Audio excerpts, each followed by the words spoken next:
मंगल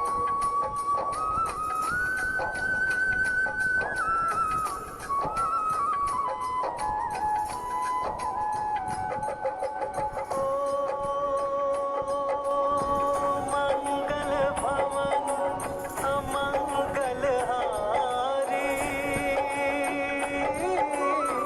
द्रवहु सो दशरथ अजर बिहारी। सिया राम जय जय राम, राम सिया राम जय जय राम। नमस्कार सुधी एवं गुणीजनों, मैं कुसुम शर्मा श्रीमद् वाल्मीकि रामायण के 105वें एपिसोड में आपका स्वागत करती हूँ, अभिनंदन करती हूँ। साथियों, इस एपिसोड में चर्चा करती हूँ उस प्रसंग की जब भारत का प्रधानमंत्री चाणक्य एक दीप को बुझाकर के दूसरे दीप को जलाते हैं। प्रसंग इस प्रकार है। मेगस्थनीज यूनान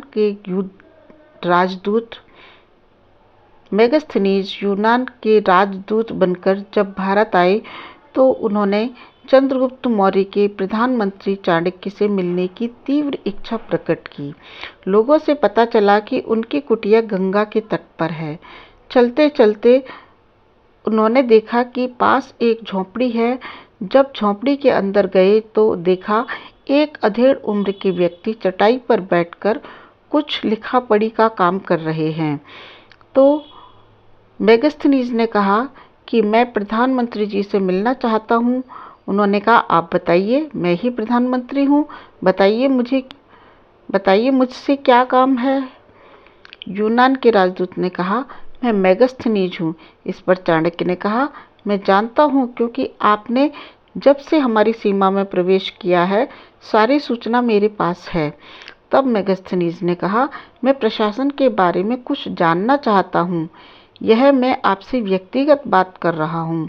तब आचार्य चाणक्य ने उसको पहले दूसरे दीपक को जलाया, उसके तुरंत बाद पहले दीपक को बुझा दिया।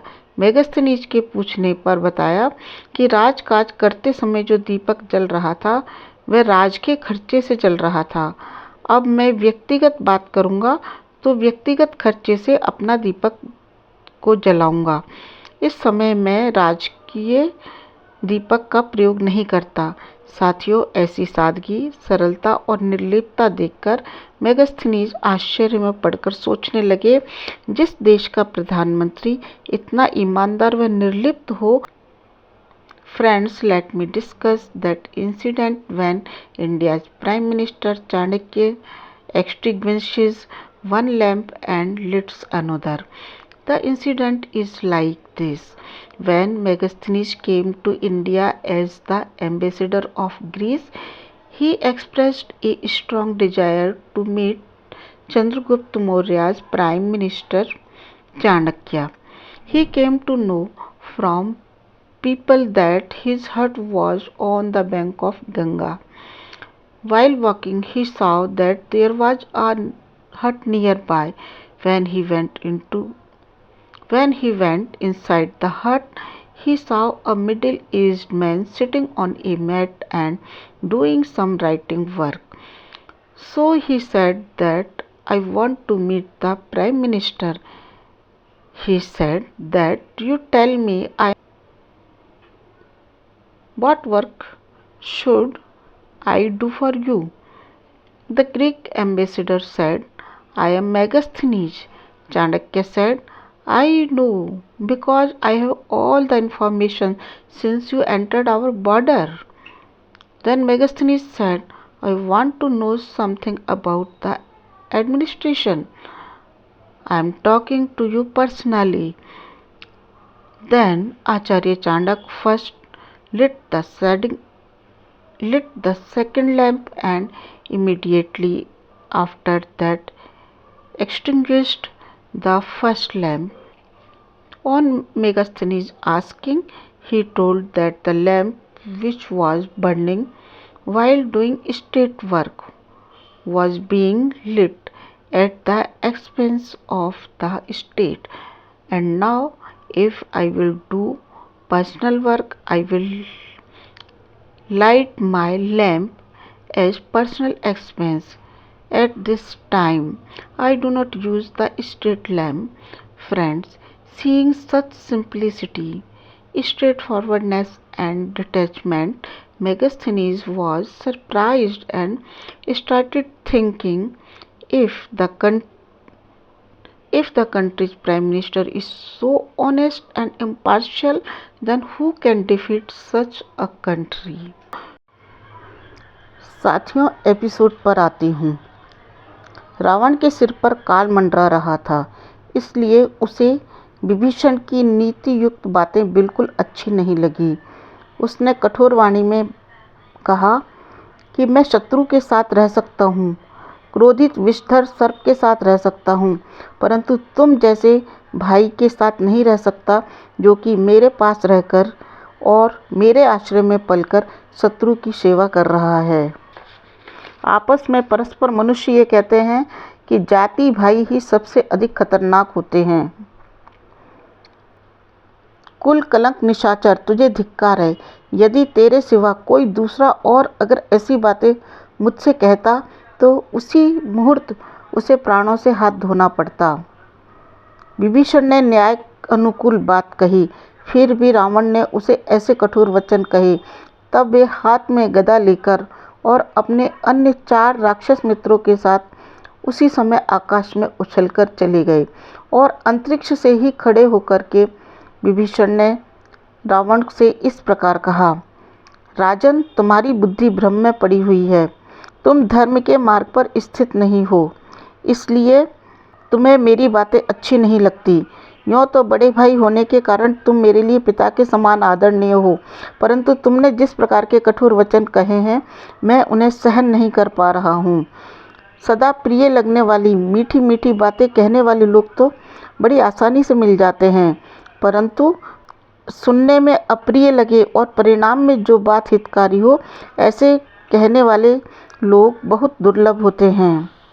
काल के वशीभूत होने के कारण तुम्हें मेरी बात बिल्कुल अच्छी नहीं लगती।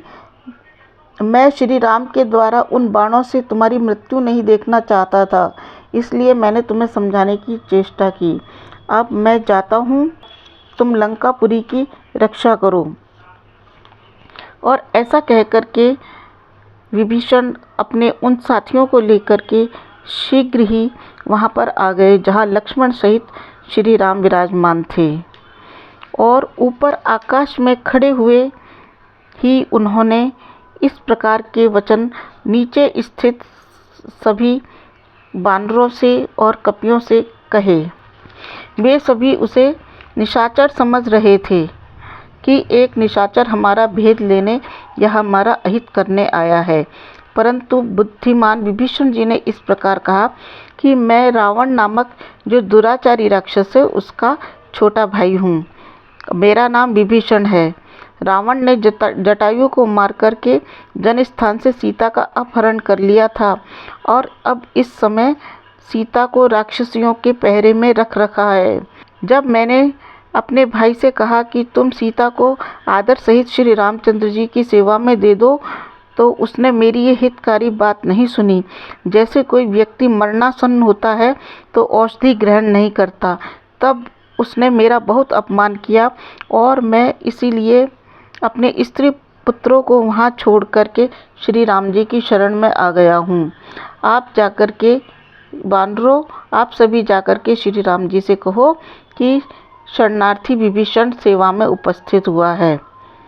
तब सुग्रीव ने जाकर के लक्ष्मण के सामने श्री राम जी से इस प्रकार कहा, प्रभु, कोई राक्षस हमारी सेना में सम्मिलित होने के लिए रावण के यहाँ से इधर आ गया है और कहीं ऐसा ना हो कि वह मौका पाकर के हमारा अहित कर दे।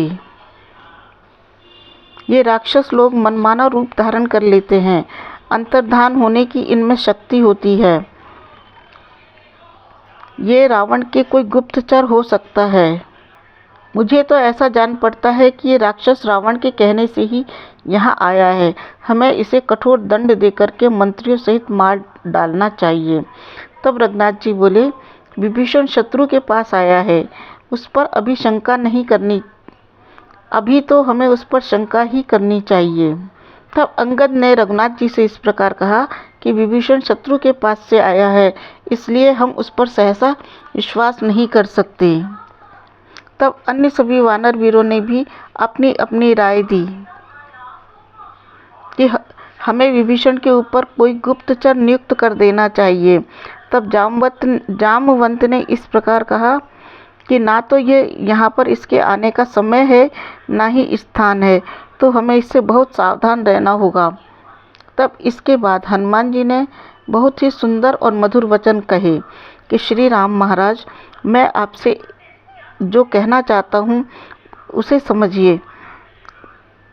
विभीषण आश्रय देने के योग्य है या नहीं, इसका निर्णय उसे किसी काम पर नियुक्त किए बिना नहीं हो सकता, परंतु किसी काम में एकाएक लगा देना भी ठीक नहीं प्रतीत होता।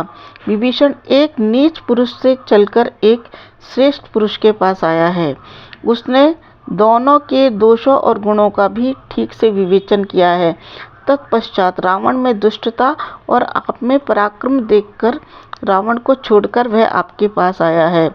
उसका आगमन सर्वथा उचित है और उसकी बुद्धि के अनुरूप है। यदि ऐसे निर्मल हृदय वाले मित्र को हम बार बार ये पूछेंगे कि क्यों आए हो, किस लिए आए हो, तुम्हारा क्या यहाँ पर आने का उद्देश्य है, तो उसका हृदय कलुषित हो जाएगा।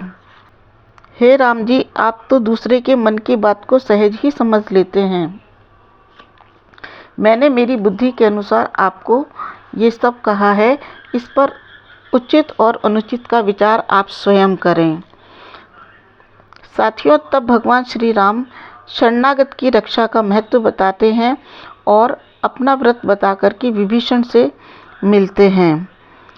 श्री राम कहते हैं कि जो पुरुष ऐसे संकट में पड़े हुए अपने भाई को छोड़ सकता है, तो वह निश्चित ही कोई विशेष कारण हो सकता है। हो सकता है रावण भी विभीषण को शंका की दृष्टि से देखने लगा हो, इसलिए अपनी रक्षा के लिए उसे यहाँ आना उचित लगा। हमसे मिल जाने पर विभीषण निश्चिंत और प्रसन्न हो जाएंगे। इनकी जो यहाँ शरणागति की प्रबल पुकार है, इससे प्रतीत होता है कि राक्षसों में एक दूसरे के लिए भय बना हुआ है, इसलिए हमें विभीषण को प्रेम से ग्रहण करना चाहिए। फिर हे वानरराज सुग्रीव, शत्रु दुखी हो या अभिमानी हो, वह अपने विपक्षी की शरण में जाए तो शुद्ध हृदय वाले श्रेष्ठ पुरुष को अपने प्राणों का मोह छोड़कर उसकी रक्षा करनी ही चाहिए। यदि शरण में आया हुआ शत्रु या पुरुष संरक्षण ना पा करके रक्षक के देखते देखते ही नष्ट हो जाए, तो वह अपने रक्षक के समस्त पुण्यों को अपने साथ ले जाता है। इस प्रकार शरणागत की रक्षा न करके महान दोष उत्पन्न होता है। जो एक बार मेरी शरण में आ जाता है, मैं तुम्हारा हूँ ऐसा कह करके मुझसे प्रार्थना करता है, तो मैं उस प्राणी को अभय दान कर देता हूँ, ऐसा मेरा व्रत है। इसलिए हे कपिश्रेष्ठ सुग्रीव, वह विभीषण हो या स्वयं रावण हो, अगर आ गया है तो तुम उसे प्रेम से ले आओ, मैंने उसे अभय दान दे दिया है। इसके पश्चात सुग्रीव ने कहा कि धर्मज्ञ लोक शिरोमणि श्री राम, आपने ये जो श्रेष्ठ धर्म की बात कही है, इसमें क्या आश्चर्य की बात है, क्योंकि आप महान शक्तिशाली और सत्मार्ग पर स्थित हैं। मेरी अंतरात्मा भी विभीषण को शुद्ध समझती है। हनुमान जी ने भी अनुमान और भाव से उनकी भीतर और बाहर से भली भांति परीक्षा कर ली है। हम शीघ्र ही उनसे मित्रता कर लें, यही हमारे हित में है। साथियों, इस प्रकार रामादल में आकर के सभी ने इस पर विचार विमर्श किया और तब निर्णय लिया कि विभीषण को अपने दल में आश्रय देना चाहिए। साथियों, श्रीमद् वाल्मीकि रामायण का यह एपिसोड यहाँ पर समाप्त होता है। मैं आप सभी का बहुत बहुत धन्यवाद करती हूँ। जय श्री राम, जय श्री राम, जय भारत, जय भारत।